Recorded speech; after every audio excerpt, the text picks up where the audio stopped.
हाल ही में कुछ दिन पहले भारत के प्रधानमंत्री नरेंद्र मोदी ने हम भारतीयों से सोना न खरीदने, विदेश की यात्रा न करने, पेट्रोल डीजल को बचाने और खाद्य तेल व उर्वरकों का इस्तेमाल कम करने की अपील की गई। क्या कारण रहा होगा कि उन्हें ऐसा कहना पड़ा? आइए इसके पीछे का कारण जानते हैं। दरअसल जब भी आप अंतर्राष्ट्रीय स्तर पर कोई भी व्यापार करते हैं तो कुछ खास मुद्राएं होती हैं जिनका आप इस्तेमाल करके आप वस्तुओं को खरीद पाते हैं, जिन्हें हम रिजर्व करेंसी कहते हैं, जैसे कि डॉलर हो गए और यूरो हो गए। इन्हीं का इस्तेमाल करके आप अंतर्राष्ट्रीय स्तर पे कोई व्यापार कर पाते हैं, चाहे कुछ खरीदना हो या कुछ बेचना हो। तो हर देश के जो केंद्रीय बैंक होते हैं उन्हें डॉलर या यूरो को अपनी विदेशी मुद्रा भंडार के रूप में अपने यहाँ जमा करना होता है।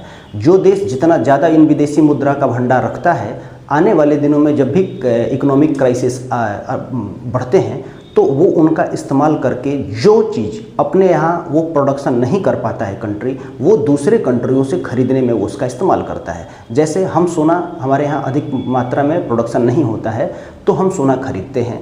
खाद्य तेल का भी हम प्रोडक्शन उतना नहीं कर पाते हैं जितना हमारे यहाँ खपत है, तो हम उनका भी बाहर से खरीद करते हैं। तो इसके लिए हमें हमारी जो विदेशी मुद्रा भंडार है उससे डॉलर निकाल करके हमें खर्च करना पड़ता है। और अगर हम इन चीज़ों पे कंट्रोल कर लें तो वो विदेशी मुद्रा भंडार वो वैसे ही हमारे यहाँ पड़ा रहेगा और हमारी मुद्रा मजबूत रहेगी। और आने वाले दिनों में जब भी वैश्विक स्तर पे कोई इकोनॉमिक क्राइसिस बढ़ते हैं तो उस विदेशी मुद्रा भंडार का इस्तेमाल करके भारत अपनी ज़रूरतों को पूरा कर पाएगा। यही कारण है कि प्रधानमंत्री मोदी के द्वारा इस तरीके की चीज़ें कही गई। हाल ही में कुछ दिन पहले भारत के प्रधानमंत्री नरेंद्र मोदी ने हम भारतीयों से सोना न खरीदने, विदेश की यात्रा न करने, पेट्रोल डीजल को बचाने और खाद्य तेल व उर्वरकों का इस्तेमाल कम करने की अपील की गई। क्या कारण रहा होगा कि उन्हें ऐसा कहना पड़ा? आइए इसके पीछे का कारण जानते हैं। दरअसल जब भी आप अंतर्राष्ट्रीय स्तर पर कोई भी व्यापार करते हैं तो कुछ खास मुद्राएं होती हैं जिनका आप इस्तेमाल करके आप वस्तुओं को खरीद पाते हैं, जिन्हें हम रिजर्व करेंसी कहते हैं, जैसे कि डॉलर हो गए और यूरो हो गए। इन्हीं का इस्तेमाल करके आप अंतर्राष्ट्रीय स्तर पे कोई व्यापार कर पाते हैं, चाहे कुछ खरीदना हो या कुछ बेचना हो। तो हर देश के जो केंद्रीय बैंक होते हैं उन्हें डॉलर या यूरो को अपनी विदेशी मुद्रा भंडार के रूप में अपने यहाँ जमा करना होता है।